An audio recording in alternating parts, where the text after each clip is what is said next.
ہماری ڈچ وکلا نے یہ مانا اور لکھ دیا کہ جو نظریہ ظفر صاحب نے پیش کیا وہ بالکل صحیح تھا اور جج اور عدالت نے وہی نظریہ قبول کیا۔ 10 جنوری 1996 کو میں نے اس مقدمے کے سلسلے میں نوائے وقت کو ایک انٹرویو دیا جس میں پہلی مرتبہ یہ اعتراف کیا کہ پاکستان نے مغربی ممالک کی اجارہ داری ختم کر دی ہے۔ یہ ایسا بم شیل تھا جس نے دہلی سے لے کر واشنگٹن تک سب کو ہلا کر رکھ دیا۔ یقین کیجیے وہ باتیں اور شام میں تاریخ کا حصہ بننے کے قابل ہیں جو اس کے 3-4 دن بعد گزری۔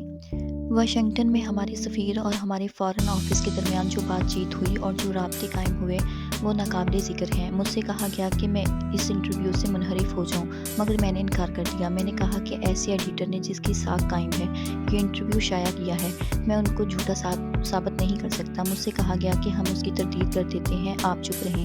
میں نے عرض کی میں اپنے ہاتھ سے تحریر کردہ خط اس اخبار میں شائع کروا دوں گا، جو کچھ اس میں چھپا ہے وہ صحیح ہے اور لوگ جو اس سے نتیجہ کر رہے ہیں وہ غلط ہے۔ ہم نے صرف یورینیم کی افزودگی کے لیے جو مہارت حاصل کی وہ ہمارے پرامن پروگرام کے لیے ہے اور اگر لوگ اس کا غلط مطلب لیتے ہیں تو یہ ان کی اپنی مرضی ہے۔ اس طرح یہ بات بڑی مشکل سے ٹالی گئی۔ بہرحال یورینیم کی افزودگی کا کام جاری رہا اور پورے مغرب اور انڈیا کا پریشر قائم رہا کہ یہ افزودگی یورینیم آپ کہاں استعمال کریں گے، اس کا آپ کے پاس جواز نہیں، اس کی آپ کو ضرورت نہیں اور آپ جو افزودگی یورینیم بنا رہے ہیں وہ کہاں جا رہا ہے۔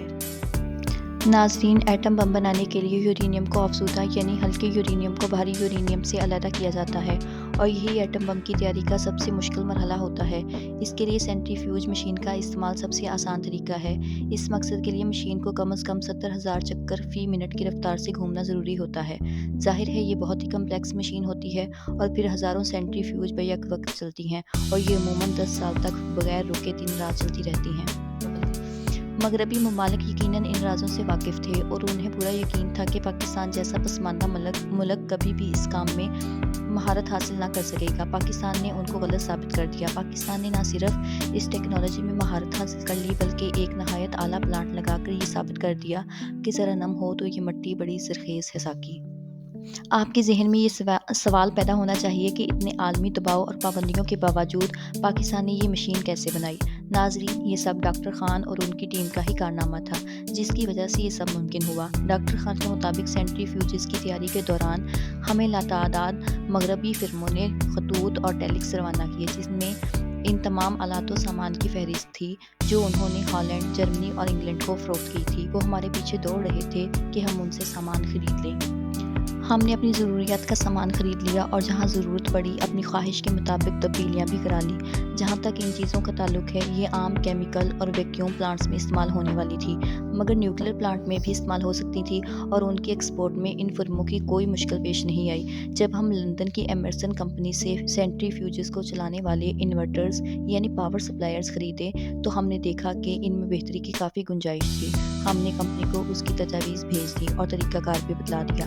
بعد میں BBC کی شرانگیز اور پروپیگنڈا پر بنی فلم پروجیکٹ 706 دا اسلامک بم میں کہا گیا کہ ہمارے بہتری کی تجاویز نے کمپنی کے ہوش اڑا دیے۔ ڈاکٹر صاحب کے پاس متعلقہ مشینری بنانے والی 100 کمپنیوں کی فہرست موجود تھی، چنانچہ ان کی رہنمائی میں پاکستانی تاجر مطلوبہ پرزے خریدنے لگے، مثلاً مشین ٹولز، مختلف اقسام کے مقناطیس، اسٹیل پائپ، ویکیوم پمپ، بال بیئرنگ اور ہر قسم کے دیگر پرزہ جات۔ بعض اہم پرزے تاجر نہیں خرید سکے، انہیں خریدنے کی خاطر جعلی طبی یا صنعتی کمپنی بنائی گئی اور ان کے ذریعے پرزے خرید لیے گئے۔ ایٹمی منصوبے کو خفیہ رکھنے کے لیے ہر ممکن قدم اٹھایا گیا۔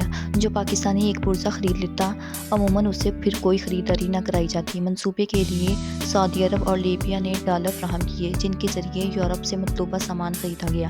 بھٹو صاحب کے بعد جنرل ضیاء الحق کی حکومت میں بھی ایٹمی منصوبہ پوری رفتار سے جاری رہا۔ کہا جاتا ہے کہ اسے پایہ تکمیل تک پہنچانے میں 10,000 پاکستانیوں نے حصہ لیا۔ یہ سبھی پاکستانی ہمارے نامعلوم ہیرو ہیں۔ 1982 تک کوہوٹا کی لیبارٹری میں 10,000 سینٹریفیوج مشینیں لگ چکی تھی۔ ڈیرہ غازی خان سے یورینیم زرد کیک کی شکل میں حاصل ہوا، لیبارٹری میں اسے پھر گیس کی شکل دی گئی۔ اب گیس کو مشینوں میں نہایت تیزی سے گھمانا تھا مگر مشینوں کو خاص رفتار پر چلانے کے لیے ماہرین طبیعیات اور ریاضی کی ضرورت تھی۔ آخر قائد اعظم یونیورسٹی سے منسلک ماہر ریاضی تسنیم شاہ نے ریاضیاتی مسائل حل کیے۔ آخرکار پاکستان کے ایٹمی سائنسدانوں کی کوششیں رنگ لائی اور 1982 تک وہ یورینیم کی 90% افزودگی کے قابل ہو گئے۔ ڈاکٹر عبدالقدیر خان کے مطابق پاکستان کے جوہری سائنسدانوں نے سن 1984 میں جوہری بم تیار کرنے کی صلاحیت حاصل کر لی تھی اور انہوں نے جنرل ضیاء الحق سے کہا تھا کہ وہ کھلم کھلا پاکستان کی طرف سے جوہری بم کی تیاری کے عزم کا اعلان کریں، لیکن ان کی امریکی نواز وزیر خارجہ اور دوسرے وزیروں نے سخت مخالفت کی۔ یوں پاکستان 1998 تک ایٹمی دھماکے نہ کر سکا۔ ناظرین، پاکستان کے ایٹمی پروگرام کی کہانی جاری ہے۔ اس سلسلے کی تیسری قسط میں ہم آپ کو پاکستان کے ایٹمی دھماکوں اور ایٹم بم کو پھینکنے کے لیے غوری میزائل کی تیاری کی دلچسپ داستان سنائیں گے۔ تب تک کے لیے اللہ حافظ۔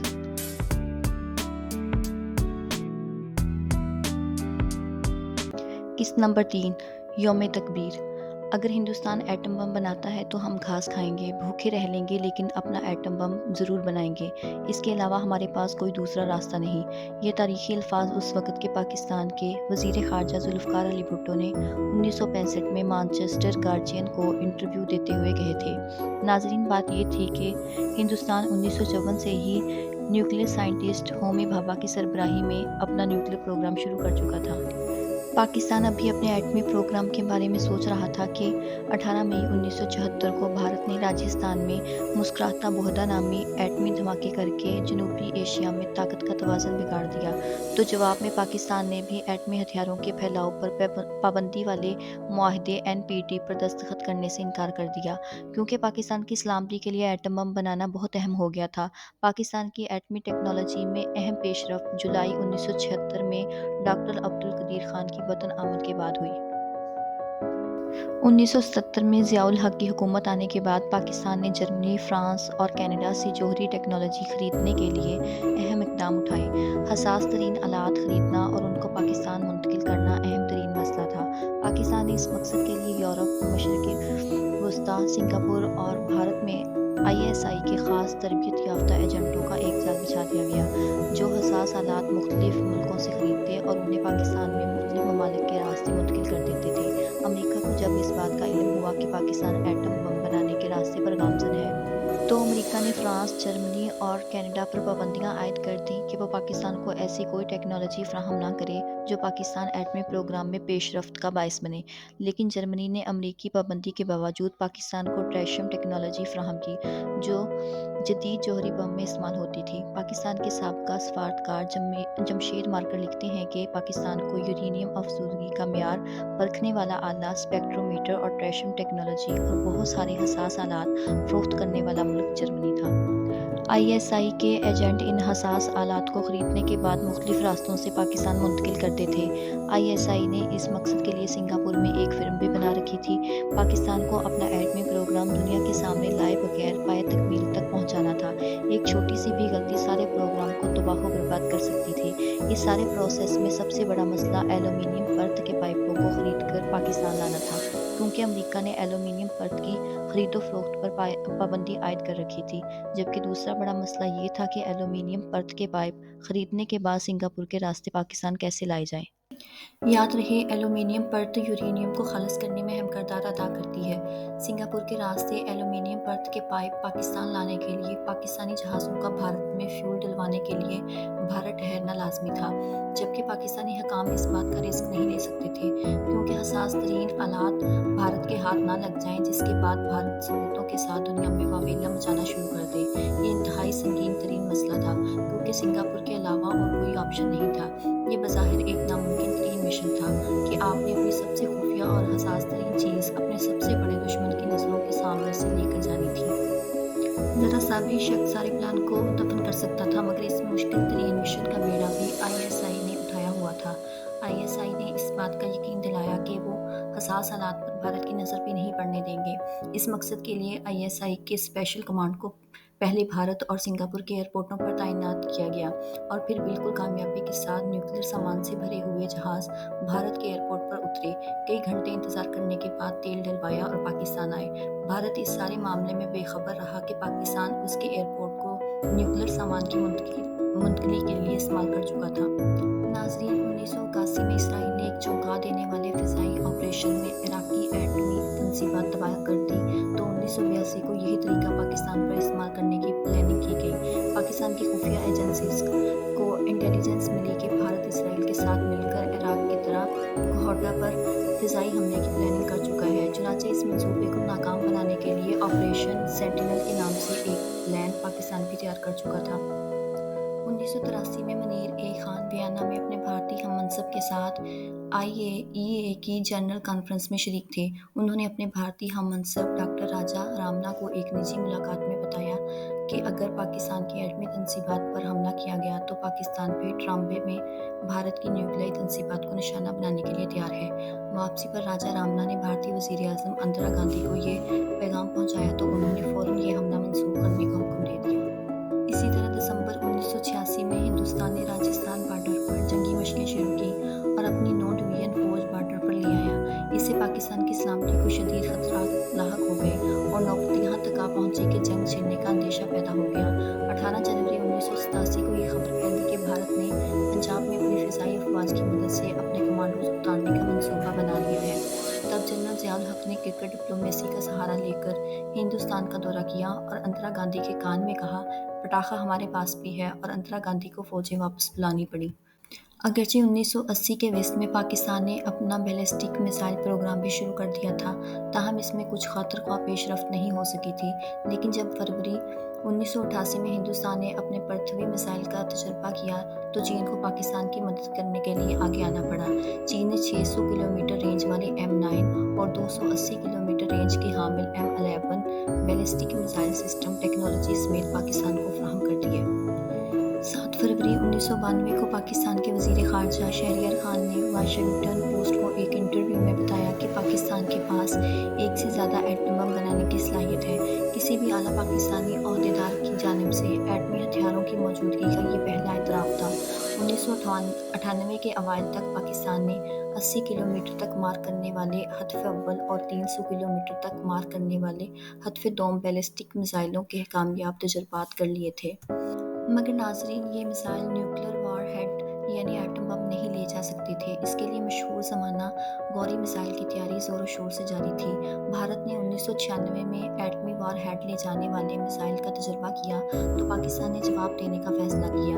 6 اپریل 1998 کو گوری میزائل لانچنگ پیڈ پر حکم کا منتظر کھڑا تھا۔ میزائل کو 3 اپریل کو جہلم کے قریب ملوٹ کے مقام پر نصب کر دیا گیا تھا۔ ٹیسٹ کے لیے 6 اپریل کی صبح کے 7:20 سے لے کر 40 منٹ تک کا وقت مقرر کیا جا چکا تھا۔ کاؤنٹ ڈاؤن شروع ہوا۔ 10 9 8 7 6 5 4 3 2 1 5 بٹن دبا دیا گیا۔ اسٹاپ واچ گھڑیوں پر 7:23 ہوئے تھے۔ جو ہی ڈاکٹر ارشد مرزا نے بٹن دبایا تو غوری کا انجن سٹارٹ ہو گیا۔ چند ہی سیکنڈ میں میزائل میں زبردست پریشر بلڈ ہو گیا۔ غیر معمولی تیز شعلوں کا طوفان امڑ آیا۔ 16 ٹن وزنی غوری میزائل اوپر اٹھا۔ ماہرین نے نوٹ کیا کہ اس کا لفٹ بالکل ٹھیک تھا۔ ادھر فائرنگ پوسٹ پر تپش ناقابل برداشت ہو رہی تھی۔ لہذا سب نے اپنے ہیلمٹ اتار دیے۔ غوری وطن عزیز کی پاک فضاؤں میں بلند ہو چکا تھا۔ چند ہی سیکنڈ میں وہ نظروں سے اوجھل ہو گیا اور بالآخر دوربین سے بھی نہیں دیکھا جا سکتا تھا، تاہم ریڈار پر اس کی پرواز دیکھی جا رہی تھی اور ریکارڈ بھی ہو رہی تھی۔ ڈاکٹر نذیر جو آج اپنا خصوصی کیمرہ ساتھ لائے تھے، انہوں نے سارے منظر کو اپنے کیمرے کی آنکھ میں بند کر لیا۔ 10 منٹ بعد نوکنڈی سے کرنل ذوالفقار کی آواز ابھری۔ نظر آ گیا، وہ بالکل نظر آ رہا ہے۔ دراصل کرنل ذوالفقار نوکنڈی میں اپنے ساتھیوں سے پرجوش انداز میں باتیں کر رہے تھے، لیکن مواصلاتی نظام کی وجہ سے ان کی آواز کنٹرول روم میں بھی سنی جا رہی تھی۔ محسن پاکستان ڈاکٹر عبدالقدیر خان فوراً سجدے میں گر گئے۔ جب ڈاکٹر خان سجدے سے اٹھے تو فوجی افسران ان سے گلے ملنے لگے۔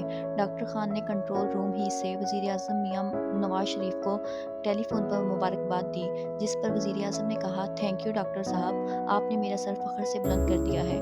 غوری کے کامیاب تجربے کے بعد سب لوگ ہیڈ کوارٹر چلے گئے، جہاں پر ایک پرتکلف ناشتہ سب کا انتظار کر رہا تھا۔ یوں 6 اپریل 1998 کو پاکستان نے غوری بیلسٹک میزائل کا کامیاب تجربہ کیا جو 1500 کلومیٹر تک مار کر سکتا تھا۔ یوں پاکستان نے نیوکلیر وار ہیڈ ہدف تک پہنچانے اور نیوکلیائی ہتھیاروں کو داغنے کی صلاحیت بھی حاصل کر لی۔ اب صرف انتظار تھا تو ایٹم بم کے ٹیسٹ کا،